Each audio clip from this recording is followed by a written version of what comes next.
Welcome to Recombu. It's Basil here with a hands-on preview of the Samsung Galaxy S4. The Galaxy S4 was announced in New York last month, but it's actually been brought to London, the World Tour. We're here in Kensington, talking you through the user interface. The user interface is TouchWiz laid on top of Android 4.1. If we scroll down, we can see Samsung's customized things like the notifications bar and the app trays, but what exactly has it done? Well, with TouchWiz for starters, we can see you've got the overview with a pinch. You can add and remove home screens at will, and it's really simple to get your head around if you've come from an Android phone before.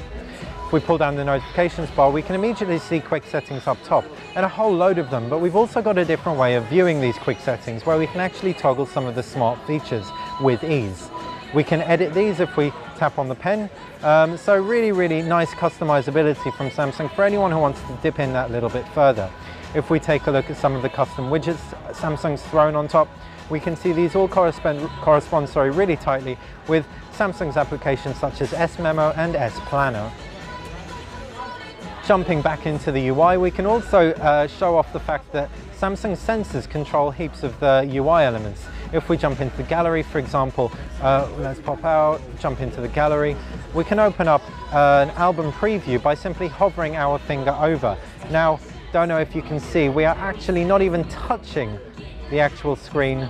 We can remove our finger, hover the finger over the screen, and it actually pops up a preview to show us what is in our gallery. Really great way of avoiding fingerprints if nothing else. We can also scroll through our images without touching the screen as well. If we open up an image, a simple waft over, as if the Samsung Galaxy S4's produced a nasty smell, will swap through our images. Really handy stuff. The example that was given earlier at the presentation today is if you're cooking, you've got floury hands, you want to waft through pages of a recipe, for example, you can do so with ease.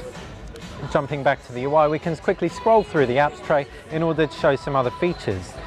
Group Play enables you to share a track across a bunch of devices, bunch of Galaxy S4s, and actually turn the phone into a speaker system, or sets of phones into a speaker system. So you can have, I think it's up to 8 phones all paired up and playing the same song. So you've got a lot of oomph there under your music. All you need now are 7 other friends with Galaxy S4s. You also find things like S-Memo, which we've seen before and spoken about, but you've also got S-Health. S-Health will act as a pedometer, it'll act as a measure for elements of, day-to-day health. So you can record food on it and track calorie expenditure. Story albums are a neat one that we haven't seen before. We can grab a whole bunch of pictures and turn them into an album.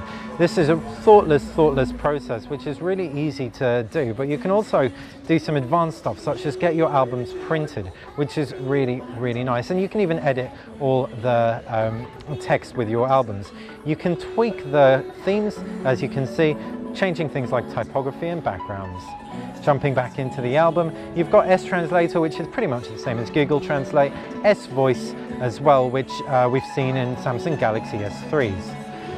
Finally, well actually, you know what, we think that pretty much wraps all the smart features and S features that have been added. It's not everything, you'll want to check back to Recombu for the full review, but in terms of the UI, that pretty much nails it. So thanks for watching Recombu, I've been Basil, this has been a Samsung Galaxy S4. If you liked this video, please click like. Any questions, fire them in the comments section below, and if you would like any more information, check out recombu.com.